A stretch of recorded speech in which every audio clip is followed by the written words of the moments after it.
A vegan has pissed me off yet again.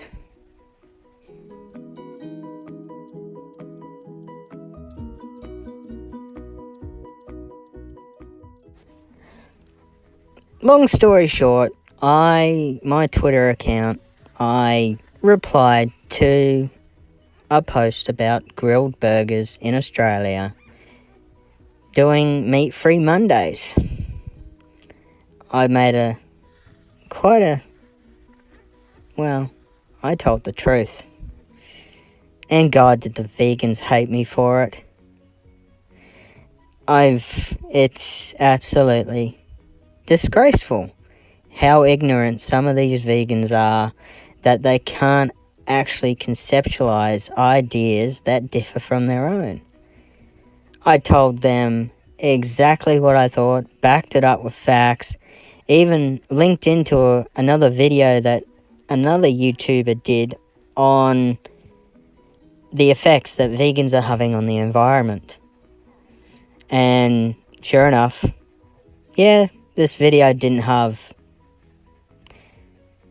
extremely valid points to start with, but as it got further and further along in their analysis, the points got better and better and more undeniable. But of course, this vegan that was arguing with me didn't get past the first point. Didn't get past it, didn't want to learn anymore. And anytime I brought up a retort to anything that he brought up, he automatically went back to the first point that was shown in the video that I myself don't even really agree with. It's just one of those shit things you've got to get through to get to the really juicy stuff. Like life. So anyway, after 18 hours from his last tweet, I absolutely thought the conversation was over. I had won. I had proved my point. No, he starts up another argument, brings up other things. So I point him back towards the video. He still hasn't watched it in its entirety.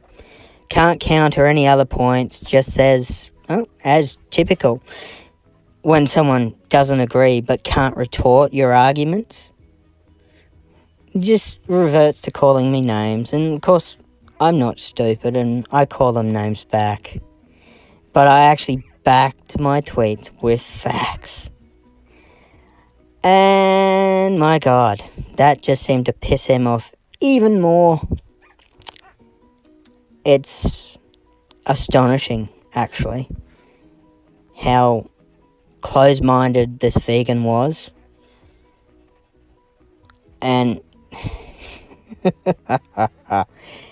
realistically, he has no idea what he's in for if we actually do meet, because I will logic him underneath the table.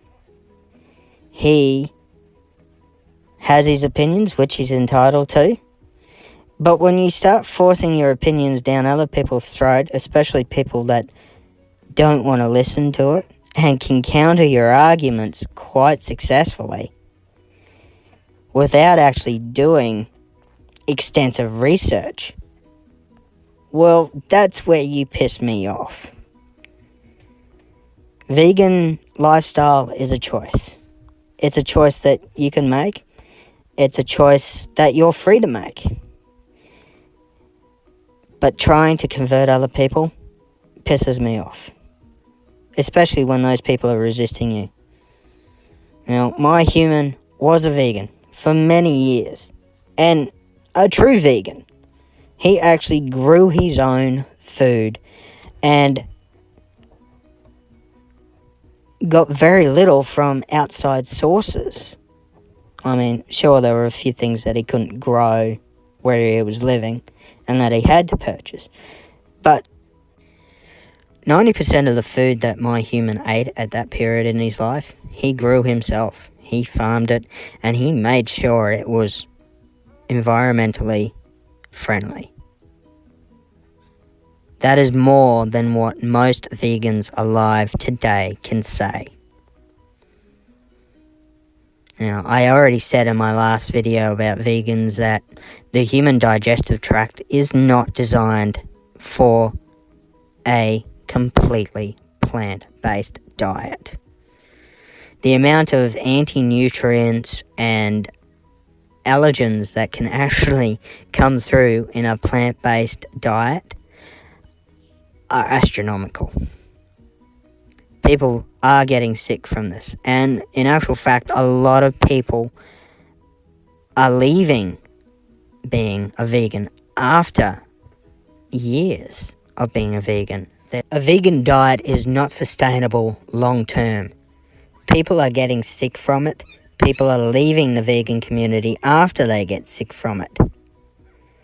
So the vegan population is in a constant state of flux because people are leaving it. But then new, uninformed, socially guilted people are joining it.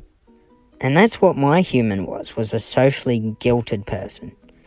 And when he believes in something, he actually commits to it. And it was his downfall at this point in time. Because he got really sick from living this lifestyle. And he's proof that it is not sustainable.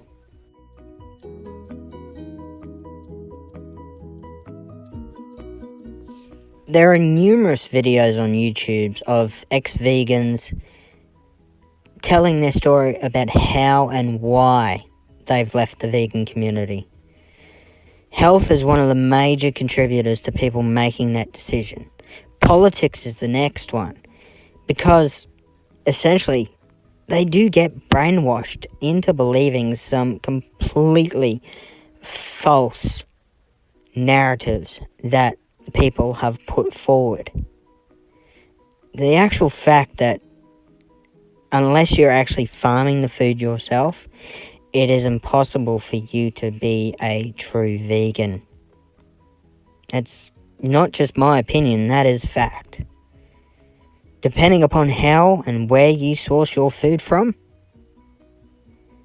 you don't know what insects, animals, and environmental catastrophes have happened to get that food to your plate. A vegan lifestyle is not sustainable for extended periods of time.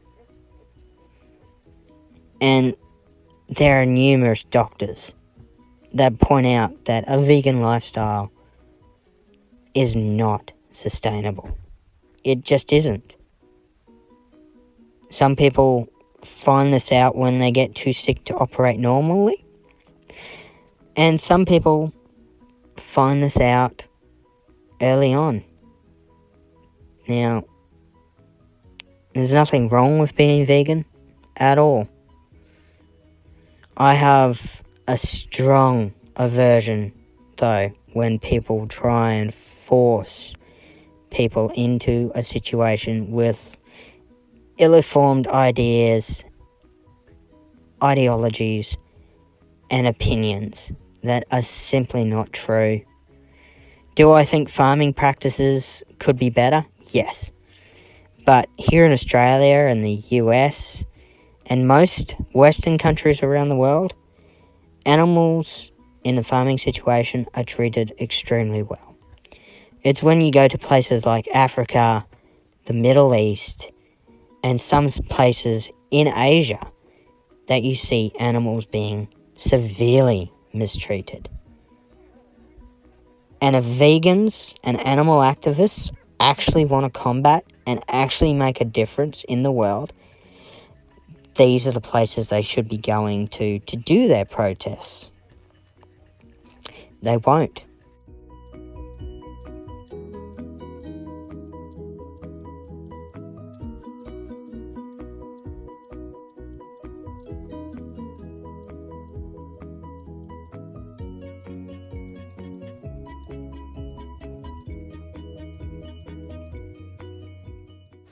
The vegan protests that happened last week here in Australia, specifically mostly in Melbourne, where they shut down the Melbourne CBD centre for 3 hours, obstructing traffic and being a public nuisance,